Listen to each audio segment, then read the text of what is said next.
Hey y'all, Miss Martin here. I had to share this, okay? So I was gonna do a Q&A, get to know me video. I'll do that later when y'all want it or whatever the case may be.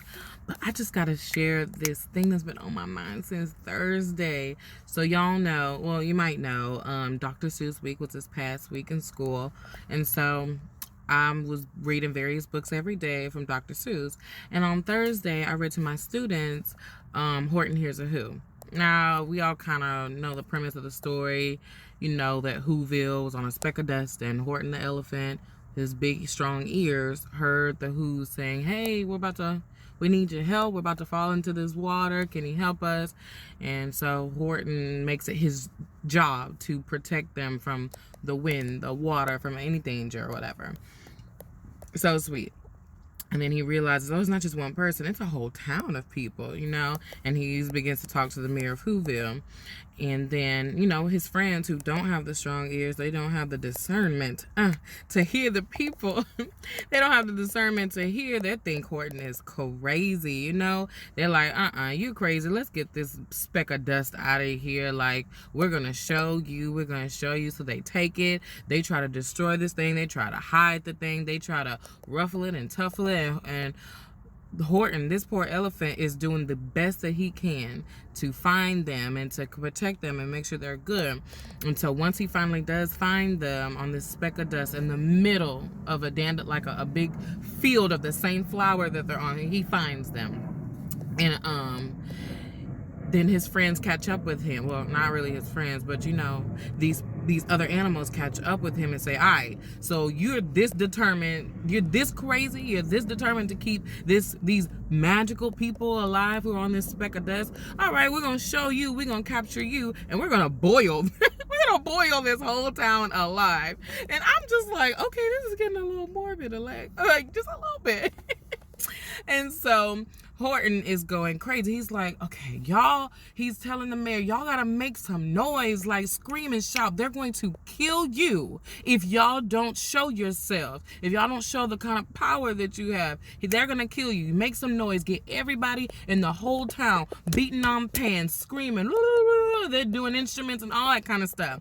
And so Horton can hear them. They're loud in his ears, but nobody else can hear them. Not the kangaroos, not the monkeys. Nobody can hear them.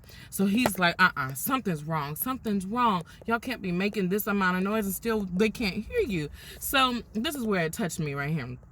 He tells the mayor to go through every building in his whole town because there has to be somebody not participating. There has to be somebody not making enough noise to save your lives. And so the mayor, he goes through every apartment building, every town, and he finds this one apartment door. I think it's 12J or 12C, something like that. And he finds this kid who's in the midst of I'm pretty sure he can hear his town going in a hoopla, and this boy is just sitting in there playing with a yo-yo. He don't care. He does, and that touched me because it made me think, who is that people in our lives when we're all screaming Black Lives Matter, stop killing us, stop shooting our children, stop killing our daughters, stop killing our sons.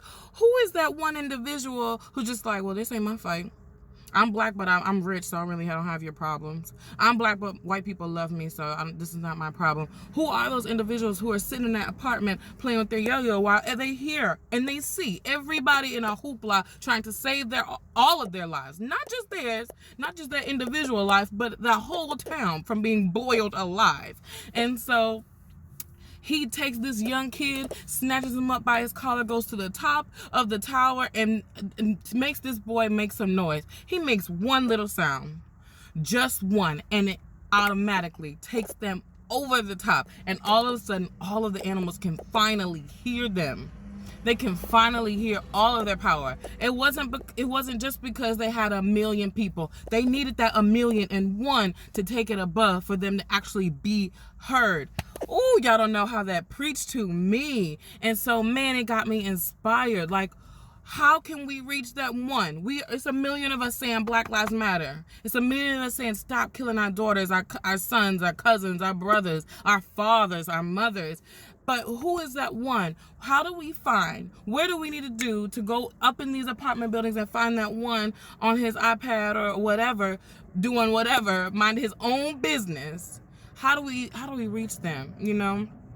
And so I just had to share that with y'all, because I was like, okay, I know Dr. Seuss wasn't really fond of black people, you know, but I don't think he knew what he was doing when he wrote that. Baby, that sparked something inside of me. So I know that's like super random, but happy Dr. Seuss week, because you got your girl encouraged. And I hope this encourages y'all. Find that person in your community, in your family, in your school, your church, in your friend group, who is just playing with their yo-yo in their apartment while they see all of us fighting, speaking up, trying to share news.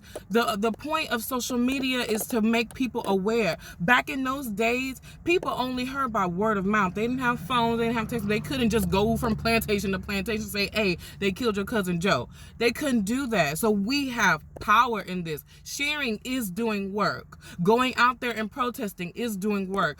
Reaching out, volunteering, that is doing work. Making these people change the laws, that's all work. All of it is under the blanket of work and support. So find that one person who ain't shared not one post. Find that person who ain't volunteered not one time for the people who need some help, for who ain't fed not one person homeless. Find that person, grab them by their collars, and make them holler. You understand me? So I just had to share that with y'all. I'm sorry, it's Saturday night, but it's been boiling inside of me since Thursday when I read that with them students, and I had to contain myself while I was reading to my children, because they're just pre-K, baby. They don't know nothing about nothing. But ooh, that had me. Y'all have a blessed afternoon, a blessed night. I'm gone. Bye.